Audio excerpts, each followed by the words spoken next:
Excellent, mesdames, messieurs, merci de nous recevoir chez vous. Merci également de votre fidélité au programme de Business 24. Aujourd'hui, nous allons recevoir une grande dame, une grande personnalité, une grande bosseuse ici au Congo-Brazzaville. Avec elle, nous allons parcourir tout ce qu'il est en train de faire ici. Elle, c'est Madame Aline France Etokabeka. Bonjour, Madame. Bonjour. Comment vous allez? Mais très bien. Alors, qui est Madame Aline France Etokabeka? Alors, je me présente. Je suis Aline France Etokabeka. Je suis journaliste, tout le monde sait que je le suis. Et donc, actuellement, j'occupe les fonctions de directrice des programmes à la télévision nationale. Et précédemment, j'ai été directrice de l'information. J'aime à le dire parce que, historiquement, je suis quand même la toute première femme au niveau du Congo à occuper cette fonction, puisque Télé Congo, c'est la chaîne nationale, donc le miroir de notre pays, donc un instrument de communication très important pour notre population et le gouvernement. Donc, j'ai été honorée en tout cas d'occuper la fonction de directrice de l'information, à savoir que Télé Congo a été créé le 28 novembre 1962. Donc ça faisait très longtemps. Il a fallu attendre 2019 pour qu'on pense à responsabiliser une femme dans cette fonction. Et donc, avant cette fonction, j'ai exercé le métier de journalisme de fond en comble, parce que je suis une journaliste de télévision. J'ai effectué mes études d'abord au Congo, avant d'aller les poursuivre à l'étranger, notamment aux États-Unis, où je suis allée faire une spécialisation en journalisme d'investigation à l'université du Minnesota. Et après les États-Unis, je suis revenue au Congo. Et après, dans le cadre toujours de mes projets d'études, parce que j'aime vraiment apprendre et j'aime toujours ajouter un plus dans mes connaissances, je me suis engagée à aller suivre d'autres formations, toujours dans le cadre du journalisme et de la communication, en France. Et là, donc, j'ai été emmenée à intégrer des grandes écoles du journalisme et de la communication où j'en sors avec des diplômes. Le premier en journalisme à l'école de journalisme de Paris. Et ensuite, j'ai fait communication institutionnelle, toujours à Paris, dans une autre école supérieure de France. Et j'en sors aussi avec d'autres diplômes supérieurs. Et puis, au-delà de ça, j'ai fait d'autres formations toujours liées dans mon domaine de communication et du journalisme. Et j'ai bénéficié aussi de quelques moments d'imprégnation dans des grandes structures télévisuelles en France et en Belgique. En France, j'ai côtoyé des médias qui ont pignon sur rue comme CNews. J'ai travaillé aussi avec Télé Sud. J'ai travaillé un peu aussi avec France 2 et puis un stage que j'ai eu à effectuer à TF1. Et dans le cadre de la communication, j'avais bénéficié d'une formation qui m'a emmenée à Bruxelles en Belgique, où j'ai eu la chance en tout cas d'être dans les rouages de la diplomatie européenne, parce que le stage je l'ai effectué au siège de l'Union européenne à Bruxelles. Donc voilà, de manière ramassée, qui je suis, Aline France Etokabeka. Et donc, en dehors de ces fonctions et de ce cadre professionnel, je suis dans l'encadrement des jeunes et je suis dans l'entrepreneuriat social. Et je m'engage, en tout cas, dans ce que je fais, à me sentir utile, en tout cas, car il est demandé à tout citoyen qui se le reconnaît, en tout cas, de poser sa pierre à l'édifice. Moi, je pense que par rapport à cette petite notoriété qu'on a, puisque les gens nous connaissent par l'écran, par donc le côté virtuel, il était important pour moi, je l'ai estimé vraiment nécessaire, d'aller vers le public en choisissant une catégorie de la population qui me tenait à cœur, donc les jeunes. Et donc, je me suis décidée à faire des choses avec les jeunes, les encadrer, les encourager, puisqu'aujourd'hui, vous pouvez l'imaginer que beaucoup de jeunes, surtout au niveau de nos pays africains, sont en perte d'identité, sont en perte de modèle social pour se construire. Les modèles existent, mais les modèles sont généralement inaccessibles. Bon, ils sont peut-être pas trop débrouillards à aller vers, mais il est question aussi pour nous qui estimons être ces modèles-là dans nos domaines, d'aller vers ces personnes que nous estimons avoir besoin de nous pour les accompagner, pour les orienter, pour que nos expériences et nos parcours les inspirent et les emmènent à avoir du courage, à avancer et à croire en l'avenir. Donc voilà. Merci madame. C'est très grave, c'est très compliqué. On ne sait même pas quoi dire, mais félicitations. Merci. Nous passons dans votre vie professionnelle. Vous êtes directrice des programmes de la télévision nationale. Nous savons que la télévision nationale a beaucoup de conditions pour qu'un élément passe. Comment arrivez-vous à planifier un très bon programme pour que les gens suivent la journée? Beaucoup de conditions, mais c'est normal, c'est une chaîne de télévision. On n'a que 24 heures pour couvrir tous les rendez-vous. Encore que il faut déjà avoir ces 24 heures à disposition.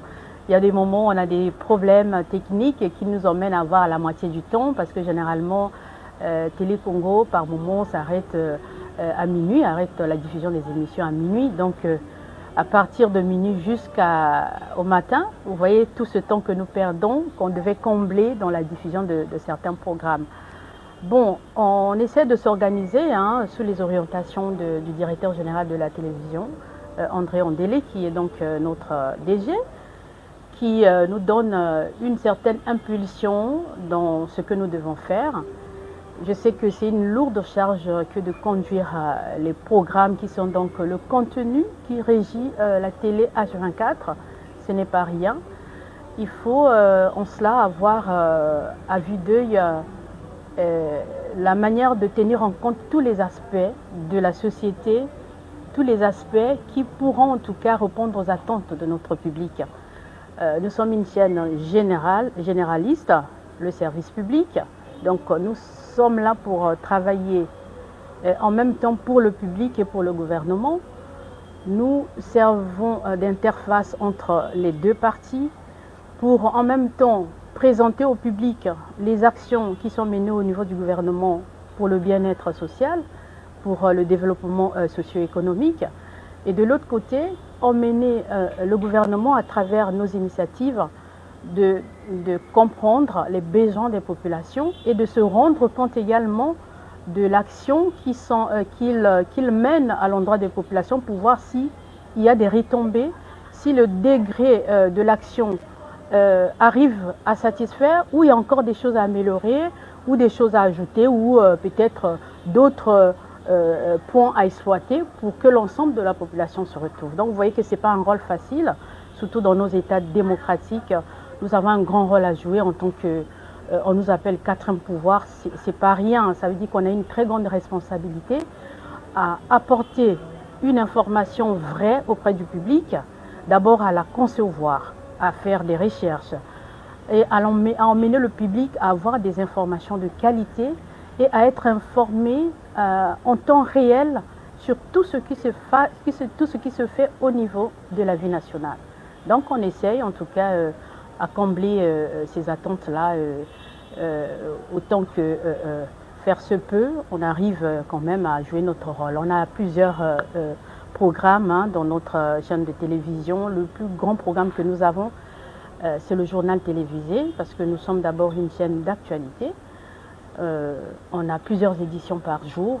Déjà les heures sont connues et cela se fait en collaboration avec mon collègue de l'information qui programme le journal et les présentateurs. Et à notre niveau, on arrive à calibrer le temps parce que vous savez, on parle du journal, mais on ne se rend pas compte souvent des contraintes qu'il y a autour de sa préparation jusqu'à sa diffusion. Le journal, son timing dépend du flux de l'actualité du moment, sinon du jour. Il arrive qu'on ait beaucoup d'informations qu'on n'arrive pas à contenir dans le temps imparti du journal. Ou on en a moins, mais dans ce temps qui reste après la fin du journal, qu'est-ce qu'il faut faire? Donc il faut faire ce travail de calcul à chaque fois.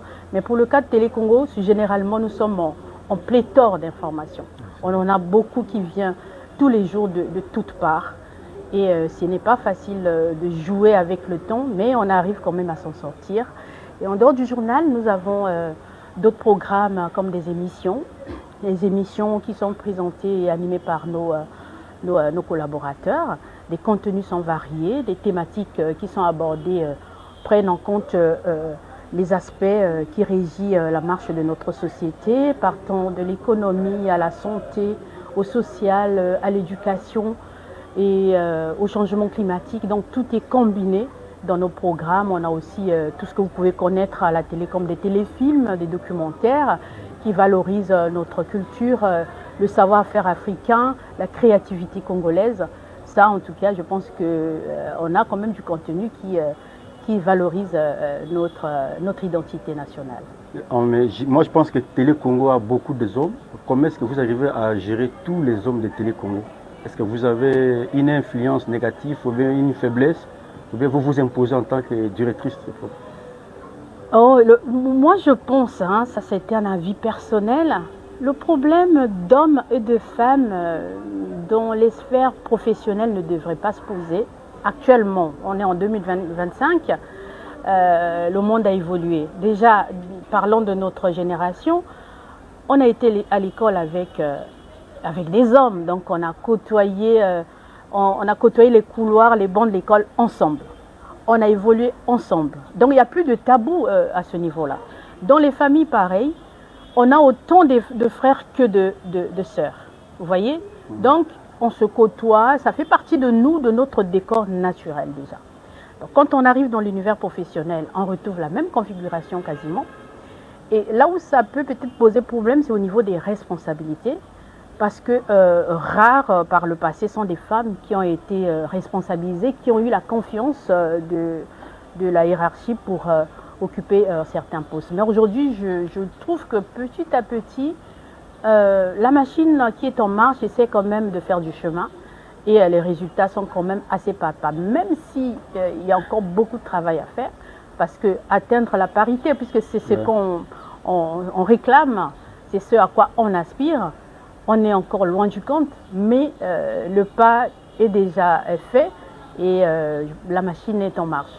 Maintenant, manager les hommes, mais non, c'est une question d'organisation et de savoir comment s'imposer en tant que tel. On ne s'impose pas négativement, on s'impose dans le travail, parce que généralement, on a toujours tendance à minimiser les compétences d'une femme.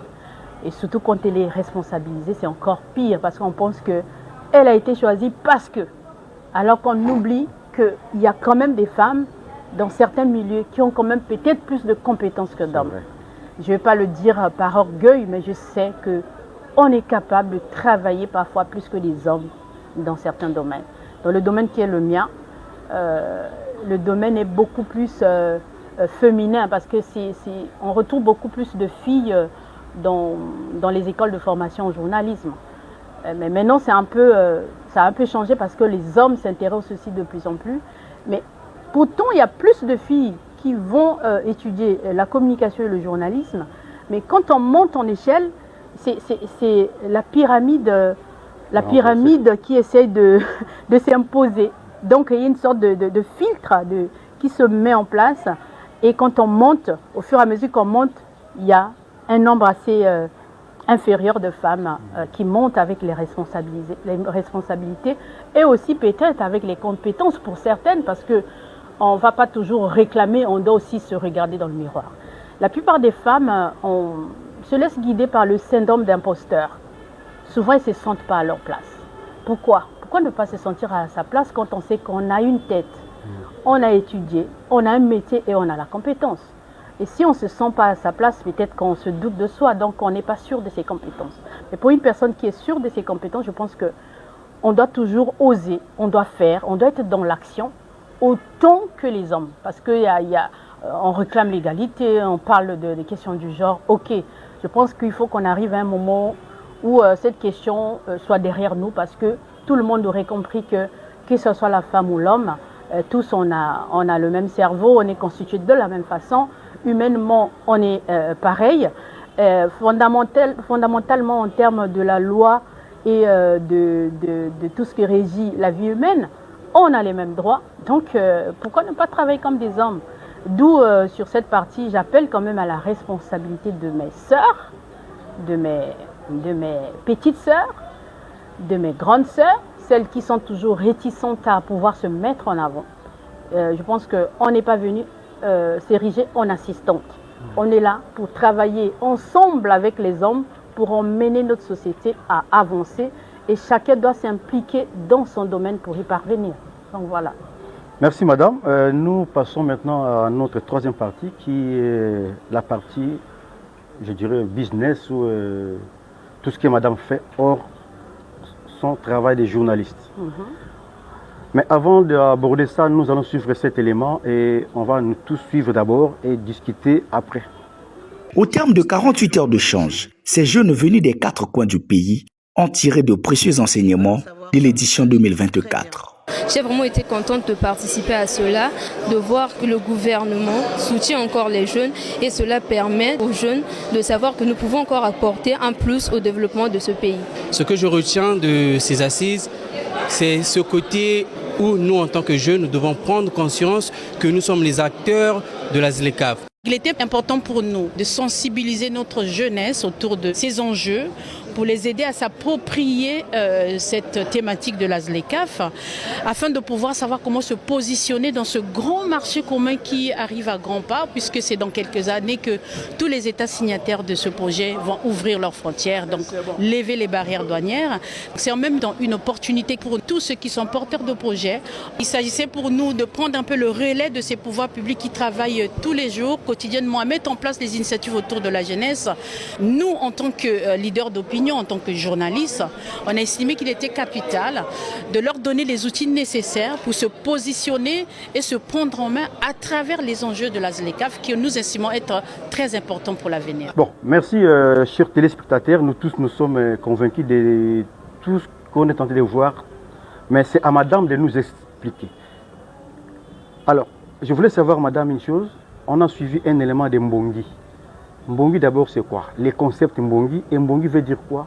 Ça c'est un mot français, c'est un mot que vous avez pris par un hasard dans des dialectes ou ethnies, ou c'est quoi en fait Mbongi? Alors Mbongi, pour ceux qui connaissent nos langues nationales, peut-être aussi vernaculaires, Mbongi c'est un mot de chez nous. Mbongi c'est un lieu où les gens se retrouvent pour palabrer, pour résoudre les problèmes, pour si jamais il y a une situation dans le village, les gens ont cet endroit-là où ils viennent arbitrer pour essayer de trouver des solutions. Et cet endroit s'appelait Mbongi. Je ne sais pas si ça existe toujours, mais c'est ce qu'on a étudié dans l'histoire. Et donc, étant bantou, étant congolaise, pourquoi toujours avoir des concepts qui sont liés aux langues des autres, bien que le français aujourd'hui soit notre langue à part entière, parce que étant une langue officielle pour nous, elle fait partie aujourd'hui de nos habitudes et aujourd'hui elle devient quasiment notre langue maternelle également. Donc je pense que dans notre ambition de valoriser notre identité nationale, notre tradition, il est important quelquefois aussi de valoriser nos mots. Et j'ai pensé qu'il était important de créer ce concept de l'appeler Mbongi. Et ce concept a été créé avec mes jeunes collaborateurs de l'association patriotique pour le développement durable, qui est dirigée par Alan Demabou, et autour de lui il y a un bureau. Donc nous avons ensemble pensé mettre en place ce concept pour aider, soutenir et accompagner. Ce qui m'a animée à y arriver, c'est quoi? Moi, je pense, et fort de mon expérience, que la plupart des jeunes ont des initiatives, ont des idées, des projets, mais ont difficilement accès aux médias. Bon, je parle de médias parce que c'est mon domaine, mais qu'est-ce qu'on doit faire pour changer les choses? Donc, j'ai mis en place un concept qui s'appelle Alinéa.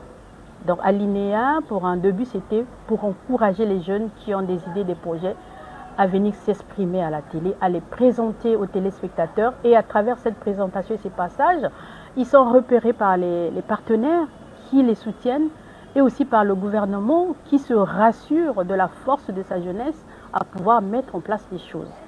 Donc on est parti de là. Et aussi à côté du fait de présenter les jeunes qui ont des projets, c'est aussi emmener le public à comprendre le fonctionnement de certaines structures qui régissent au quotidien notre vie, mais dont nous ignorons les missions et le fonctionnement. Donc il arrive, si vous avez eu la chance de suivre Alinéa, de suivre les émissions dédiées, les numéros dédiés aux jeunes dans leurs projets, et des numéros qui présentent des structures, un projet lié autour d'un responsable qui le manage de main de maître, ou sinon une structure très importante que nous ignorons, que nous présentons dans notre émission. Par exemple, quand j'ai lancé cette émission, l'un des premiers numéros était la présentation de la préfecture de Brazzaville. Ça paraît banal, mais en réfléchissant, quelque chose m'avait taraudé l'esprit. On parle de préfecture, hôtel de la préfecture. Qu'est-ce que c'est? Quel est son rôle? Que peut comprendre le public de ce que c'est qu'une préfecture? Et donc, je me suis rapprochée des autorités préfectorales, dont le préfet de Brazzaville, qui m'avait vraiment bien reçu avec son équipe. Et on a tourné ce numéro, on a fait la ronde des services et on a décortiqué service par service pour comprendre le rôle et le fonctionnement. Et à travers cette émission, beaucoup de gens avaient maintenant une connaissance large de cette structure qui est très importante pour nous, mais dont nous ignorons. La plupart des personnes connaissent peut-être la mairie, parce que la mairie, on a l'habitude d'y aller dans notre quotidien, surtout ceux qui sont dans les activités, aller mener certaines démarches, mais ne connaissaient pas forcément la mairie. Donc voilà à peu près. Donc il y a plein d'exemples, on a tourné plein de numéros comme ça, et on reçoit aussi les responsables qui ont des projets à présenter au public, qui pensent que c'est par le canal d'Alinéa que le message doit passer.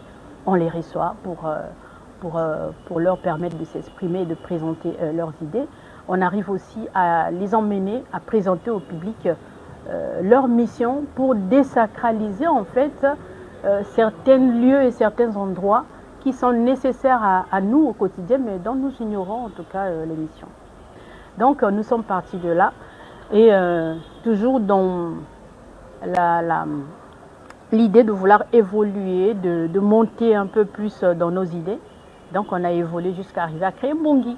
Au lieu de faire bénéficier seulement à ceux-là qui viennent à nous, vers qui nous allons pour exploiter leurs idées ou peut-être les emmener à se présenter au public, essayons de faire quelque chose qui doit rassembler un grand nombre de jeunes, que ce soit quelque chose qui soit au bénéfice d'un grand nombre de jeunes. Donc on a mis en place un Mbongi des jeunes, ça s'appelle, un Mbongi des jeunes, qui est aujourd'hui en préparation de sa 3e édition. Nous avons commencé avec la première édition avec les thèmes qui sont tous liés aux problématiques de la jeunesse. Je me souviens que le Mbongi de l'année dernière était axé autour des jeunes face aux enjeux de l'ASLECAF. L'ASLECAF, c'est la zone de libre-échange continentale africaine.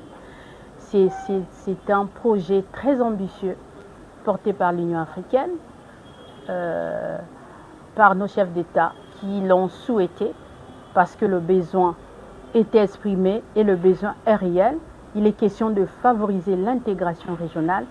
Il est question de faire évoluer nos économies à travers un grand marché commun qui vient briser les barrières et permettre aux Africains de se sentir un peu avoir un peu plus de champ d'action large dans leurs activités socio-professionnelles. Donc c'est un projet qui est en cours. On sait que à travers les sommets qui se tiennent à l'Union africaine, nous voyons nos chefs d'État aller là-bas présenter l'évolution de ce projet. Ce projet sera mis en place dans quelques années. Donc, comment le jeune Congolais, qui est l'avenir de l'Afrique et donc de l'humanité, se prépare à recevoir ce grand marché, se prépare à intégrer ce grand marché. On ne va pas se préparer en regardant les médias, en suivant ce que font nos chefs d'État. On doit aussi se préparer, chacun en ce qui le concerne, à pouvoir se positionner.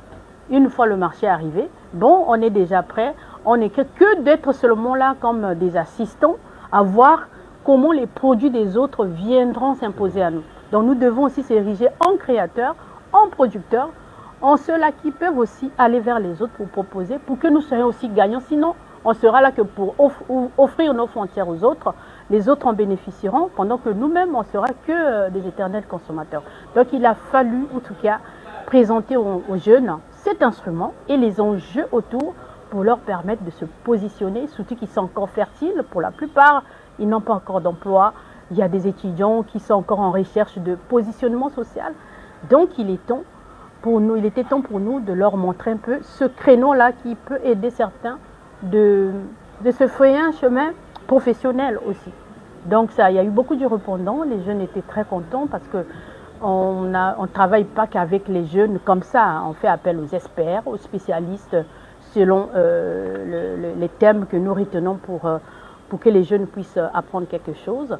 Et les jeunes en apprennent franchement parce que les résultats sont quand même encourageants et puis par rapport aux retours et aux témoignages que nous avons chaque jour, en tout cas cela nous encourage à faire encore plus. Et donc là nous nous préparons pour le Mbongi des jeunes de édition 2025 qui aura lieu dans un avenir très proche, hein, on va dire dans quelques semaines, au mois de mars, début mars, donc du 4 au 6 mars. Et on a choisi Dolisie. Donc on s'est dit, pourquoi seulement rester dans la capitale? Le Congo, ce n'est pas que Brazzaville. Le Congo, ce n'est pas que Pointe-Noire. Le Congo, c'est l'ensemble des territoires, l'ensemble de nos villes et villages et régions, départements.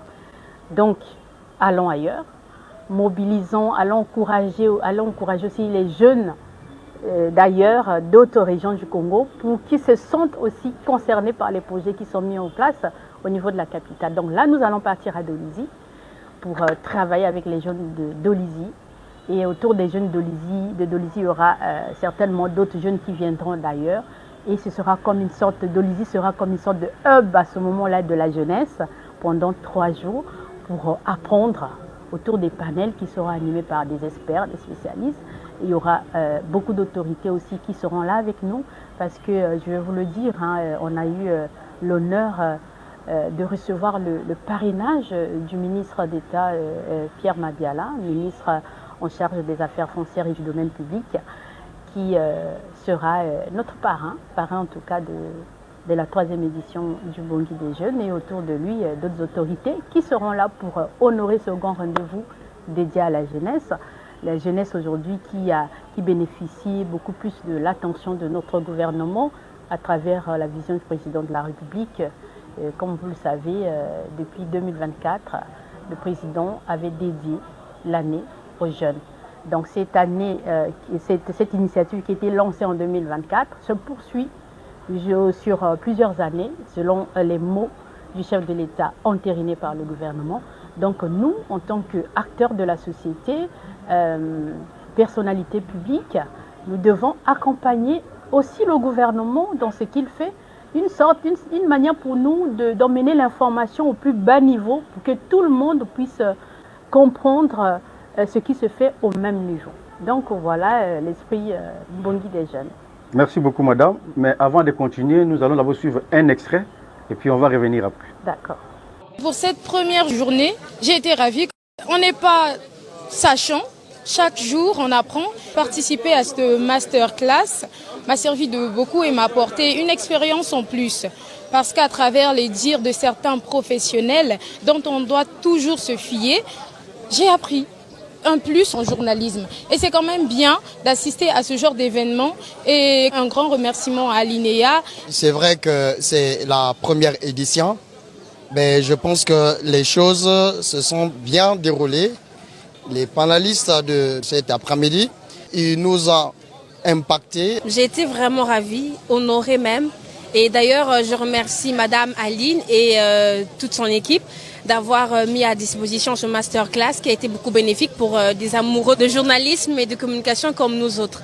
Ça a été très bénéfique en écoutant les expériences de certains communicants et ainsi que de certains journalistes. Pour moi, personnellement, ça a été un réel plaisir. J'ai adoré. J'ai retenu que ce métier est un métier noble qui va m'ouvrir beaucoup d'opportunités, je peux dire. Des connaissances également aussi, de la connaissance et beaucoup d'expérience. J'ai retenu, suite au conseil que ces professionnels nous ont donné, en tant que journaliste, c'est très bien de se cultiver, avoir une culture assez large. J'ai tellement aimé l'initiative et ce que j'ai encore appris, ce sont les expériences qu'ils ont partagées, m'ont vraiment beaucoup touché. C'est une source de motivation pour moi.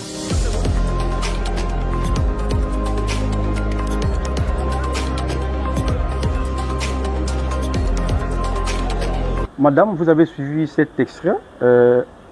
Ces derniers temps, vous êtes plongé dans les masterclass, surtout dans votre domaine des journalisme. Qu'est-ce qui vous motive? Alors, comme je l'ai dit, moi, j'aime travailler avec les jeunes. Parce que, pourquoi les jeunes d'abord? Je suis passée par là, j'ai été à leur place. Hier, j'étais élève, puis étudiante.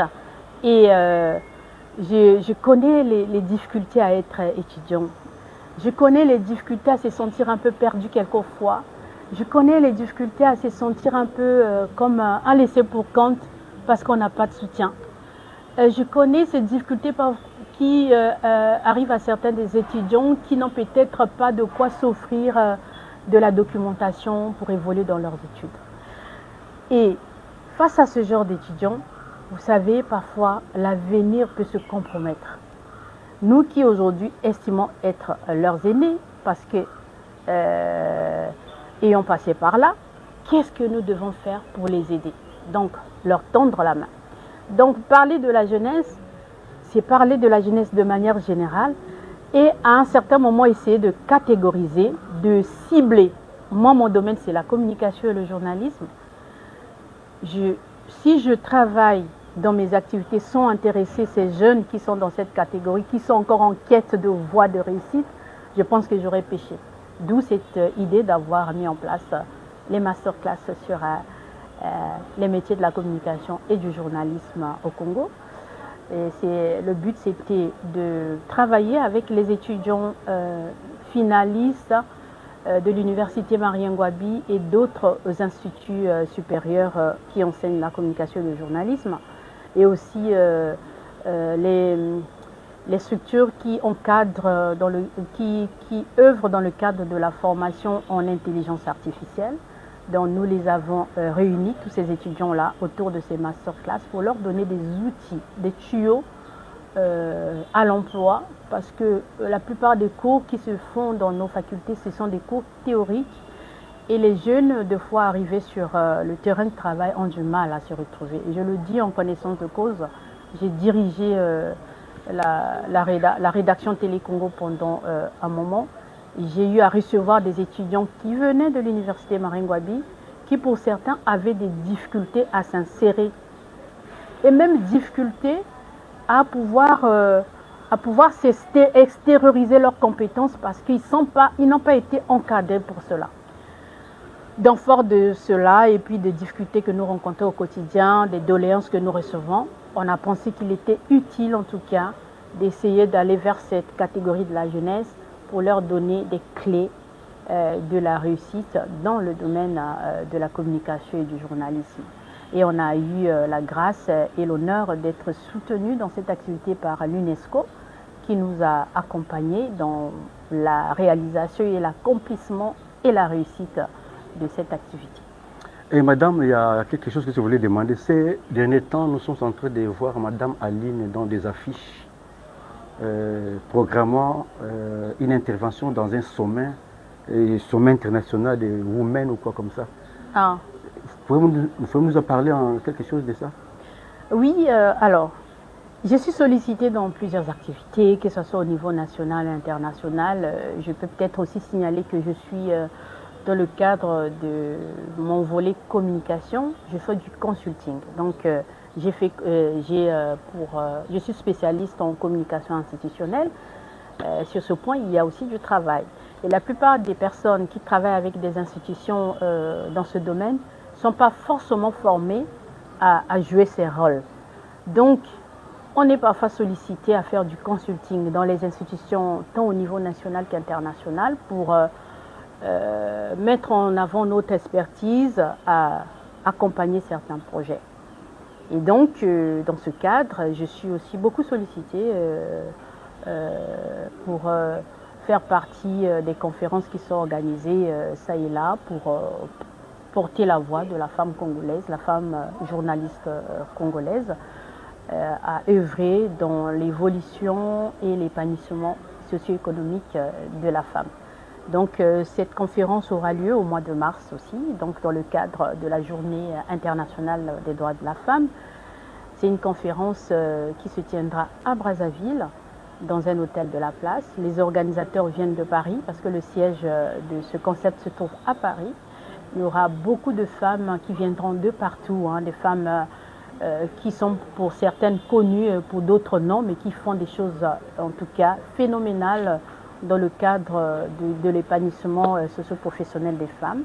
Et donc nous avons été conviés par les organisateurs pour jouer également notre partition dans cette grande conférence, dans ce grand sommet dédié à la femme. Merci beaucoup. Avant de boucler notre troisième partie, j'ai dit troisième partie, Madame, votre présence ces derniers temps, ça cache quelque chose pour 2027. Pourriez-vous quand même éclaircir l'opinion nationale? Qu'est-ce qui a lieu en 2027? 2027, il y a les élections législatives. Ah. Et on voit Madame Aline dans tous les coins du Congo pour mener des actions. Est-ce que les gens se demandent, est-ce qu'il n'y a pas quelque chose derrière ça? C'est une question qui m'a toujours été posée. J'en ris parce que je me dis, alors, on est leader d'opinion ou pas? Être leader d'opinion, c'est aussi savoir se positionner dans la société et se rendre utile. Avant d'arriver à 2027, on aura d'abord 2026, qui est une année très importante pour nous, car ce sera l'année de l'élection présidentielle. Alors, nous, en tant que journalistes, d'abord, on doit se préparer à cette échéance, accompagner l'opinion à œuvrer dans la réussite de cet événement et emmener le public à comprendre les enjeux de cet événement à travers tout ce qui va se faire, emmener l'information au public dans toutes les étapes de ce processus, car ce sera l'avenir de notre pays qui va se jouer à cet instant-là. Et une fois cette année passée, on aura l'année 2027 qui sera donc l'année de l'élection législative où on verra s'élire nos représentants au Parlement, que ce soit, je pense que ce sera qu'au niveau de l'Assemblée nationale. Donc, si tout ce que je fais, c'est pour se préparer à cela, ben pourquoi je n'œuvrerai pas dans un parti politique peut-être? Parce qu'un homme politique qui a soif de bénéficier d'une fonction pour l'avenir doit d'abord militer dans un parti politique. Non, c'est pas orienté pour un gain personnel, pas du tout. C'est orienté pour le bénéfice de ma société, donc ma société congolaise. Je dis ma parce que j'en fais partie en tant que Congolaise. Et j'estime qu'il est nécessaire de ne pas croiser les bras, de ne pas se contenter de nos petites fonctions qui, en réalité, n'impactent en rien le quotidien de notre public. Nous devons être dans l'action. Nous sommes là, déjà moi, je suis agent de Télé-Congo, donc la télévision nationale. Est-ce que je dois seulement attendre à être influencé par l'information qui vient du haut sommet? Et je dois aussi montrer que je suis capable d'accompagner cette information jusqu'à la destination finale. Et cette information, c'est dans plusieurs domaines, dans le domaine de la jeunesse. Et pour accompagner cette jeunesse, il y a plusieurs personnes qui œuvrent dans les jeunes. Et moi, en tant que journaliste et communicante, je pense que j'ai aussi ma partition à jouer afin d'aider, d'accompagner nos pouvoirs publics dans leur action salutaire qui œuvrent dans l'épanouissement de notre jeunesse. Donc c'est d'abord cette ambition, parce que pour ceux qui ont eu l'occasion de travailler avec moi, ils savent comment je suis d'abord de par ma nature. J'aime transmettre. Je ne sais pas évoluer seule. J'aime le partage d'expériences, l'échange de compétences, j'adore. Je trouve que c'est à partir de ces instants-là qu'on évolue professionnellement, parce que quand on partage, on gagne également. C'est comme un enseignant quand il est devant les élèves, que ce soit les élèves de la maternelle ou du primaire ou peu importe les étudiants. Quand il doit se préparer à donner un cours, il se cultive d'abord avant de donner ce cours, de le présenter à ses étudiants ou à ses élèves. Donc, quand il se prépare, il enregistre aussi d'autres compétences qu'il n'avait pas forcément auparavant. Moi, je pense que c'est cela. On peut gagner qu'en partageant. Et un vrai leader, un vrai intellectuel ne peut pas se construire en étant enfermé dans un cocon. Un intellectuel s'ouvre aux autres. Un intellectuel, c'est quelqu'un qui est dirigé vers la réflexion, le débat, l'échange, la discussion. Donc je pense que cela nous emmène à aller vers les jeunes pour les emmener à prendre un peu de notre expérience et peut-être aussi de notre compétence s'il y en a un peu qui peut les servir. Donc c'est que par cette motivation-là que j'arrive en fait à me mettre en avant pour encourager les jeunes à travers mes initiatives qui sont soutenues par les partenaires. Je ne les fais pas seule. Je suis là. Qu'est-ce que je fais en réalité? Je travaille sur mon image. Donc j'offre aux jeunes mon image et mon carnet d'adresse. Carnet d'adresse parce qu'il y a forcément des structures d'aide et d'accompagnement, des partenaires au développement qui ont des chapitres pour encourager et dont les bénéficiaires ne connaissent pas, ne savent pas par où passer pour y avoir accès. Déjà, en parlant des instruments gouvernementaux, nous avons par exemple au niveau du ministère des PME, les structures comme des FIGA, FONEA, tout cela mis en place pour encourager les entrepreneurs. Donc, qui dit entrepreneur dit les jeunes entrepreneurs, les start-upers et les porteurs de projets. Et ces jeunes-là peuvent entendre, écouter ces informations à travers les médias, mais ne peuvent pas peut-être avoir le courage de s'engager pour aller chercher. Parfois, c'est difficile de se retrouver. Mais nous allons vers eux pour leur faciliter la tâche. Nous menons d'abord une démarche envers ces structures et à notre tour, nous venons vers ces jeunes pour leur présenter les offres et la marche à suivre pour y bénéficier. Et aussi des partenaires qui nous soutiennent parce que voyant que notre action a du répondant et a de l'importance, ils n'hésitent pas en tout cas à nous accompagner dans la réussite de tout ce que nous faisons. Tout à l'heure, j'ai cité l'UNESCO. En dehors de l'UNESCO, il y a beaucoup d'autres structures qui travaillent pour nous aider, pour nous encourager à réussir ce que nous faisons. Merci madame, nous sommes presque à la fin de cette émission. Alors quel est votre message pour boucler cette émission, surtout aux jeunes qui se cherchent, qui sont prêts à suivre votre expérience? Alors le message il est simple. Il y a des personnes qui ont réussi peut-être par des voies farfelues, parce que tout le monde n'a peut-être pas la chance, en étant honnête, en étant compétent, de bénéficier des offres qui peuvent l'aider à se responsabiliser et à se valoriser. Mais je pense que c'est la voie la plus appropriée, réussir par l'effort et le travail. Moi, mon credo, c'est cela. Et toute fois que je suis face aux jeunes, c'est le message que je leur apporte. Travaillez, créez, ne vous fatiguez pas, ayez de la résilience en vous. Si ça n'a pas marché aujourd'hui, ça peut peut-être marcher demain. Arrêtez de vous comparer toujours aux autres. C'est pas parce que l'autre a réussi dans ce domaine que toi aussi tu dois forcément réussir dans ce domaine. Tu dois travailler et en travaillant, tu découvres les compétences cachées en toi. Tu te découvres en fait et tu arrives à exploiter parfois d'autres points qui te régissent que toi-même tu ne soupçonnais pas. Et c'est emmener les jeunes en dehors de leur formation professionnelle, de l'encadrement qu'ils ont au niveau des instituts, au niveau de leur famille, de se développer aussi autrement parce que nous sommes à l'ère de la mondialisation, à l'heure du développement des réseaux sociaux. Le monde devient petit. Ce qui se passe en Occident à midi pile, à midi peut-être une, à Brazzaville, si je suis au courant. Donc il n'y a plus de secret dans ce sens. Nous devons évoluer avec ce rythme qui aujourd'hui régit le monde. Le monde évolue aujourd'hui à un rythme incroyable. Donc nous devons nous réadapter, changer d'habitude, acquérir d'autres outils qui peuvent nous emmener à nous valoriser.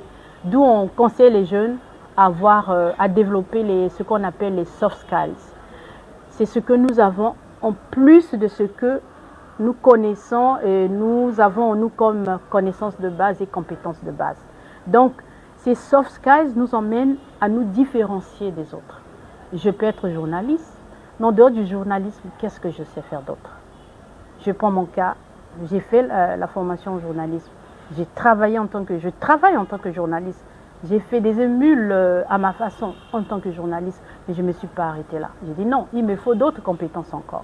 D'où mon ambition d'avoir été dans ces pays que je vous ai cités pour aller suivre des formations et à me spécialiser en communication institutionnelle. Et je ne me suis pas arrêtée là. J'ai fait d'autres formations. Je ne peux pas tout citer, sinon ce sera comme si je faisais l'apologie de ma personne. Mais c'est tout ça, c'est l'envie et la soif de toujours apprendre, la curiosité de se sentir capable dans certains domaines et de se sentir considéré dans ce que nous connaissons. Et il n'y a pas que les formations au niveau des universités ou des instituts supérieurs. Il y a aussi des auto-formations. Aujourd'hui, avec Internet, on peut tout apprendre à tout moment. Il suffit d'avoir une connexion. Il y a plein de formations gratuites. Il y a aussi des formations payantes, mais à moindre coût, qui sont certifiantes, qui peuvent nous emmener à nous valoriser autrement. Donc, je conseille aux jeunes, en tout cas, d'être curieux, de bouger, de ne pas s'asseoir. Moi, je ne m'assois pas dans mon bureau aisément en train d'attendre à signer les papiers. Non. J'aime le terrain, je suis sur le terrain, j'aime aller chercher les jeunes, je vais les chercher, je les emmène à moi et je leur montre ce que, selon leur profil et leurs compétences, ce qu'ils peuvent exploiter pour que leur avenir soit rassuré. Donc, c'est beaucoup de choses que je peux leur demander de faire. À l'heure du numérique aujourd'hui, la plupart des jeunes n'utilisent pas les réseaux sociaux à bon escient. On pense que bon, c'est un outil qui est mis à notre disposition pour se distraire comme ça, pour se taquiner et encore pire, pour s'insulter ou pour diffamer. C'est surtout ça dont on assiste aujourd'hui, la diffamation. Mais non, sortons de ces cocons-là qui ne nous honorent pas. Essayons d'être responsables. Être responsable, c'est quoi? Saisir les opportunités et en faire des outils professionnels. Aujourd'hui, nous devons être des vrais créateurs de contenu. Notre société en a besoin. Nous consommons beaucoup de ce qui vient d'ailleurs. Même sur les réseaux, les contenus pour la plupart qui nous intéressent, ce sont les contenus qui sont créés par d'autres personnes qui sont dans d'autres pays. Mais au niveau local, qu'est-ce que nous faisons alors qu'on a de la matière? On a une culture très riche, le Congo est très riche en culture. On a une économie mais magnifique parce qu'on est un pays pétrolier. Le gouvernement se bat chaque jour pour faire en sorte que le quotidien du Congolais soit amélioré. Malgré les difficultés, même si à un moment on veut être à genoux, mais avec l'effort qui est fait au plus haut niveau, on se relève très rapidement. Donc il y a du potentiel. Saisissons les occasions qui se présentent à nous pour se valoriser, pour être compétitifs. Donc voilà mon message. Merci beaucoup, chers téléspectateurs. Vous avez quand même suivi Madame Aline France Etokabeka qui nous a démontré sa façon de travailler et d'évoluer. Et je demande également à toutes les femmes africaines qui ont suivi cette émission, si vous avez besoin de Madame Aline, contactez Business 24 et vous serez en face de Madame Aline pour toutes vos activités, sommets, conférences ou forums. Merci beaucoup encore à tous les téléspectateurs qui nous ont accordé le temps. Notre émission se boucle en ce moment et on se retrouve la semaine prochaine. Merci et bye.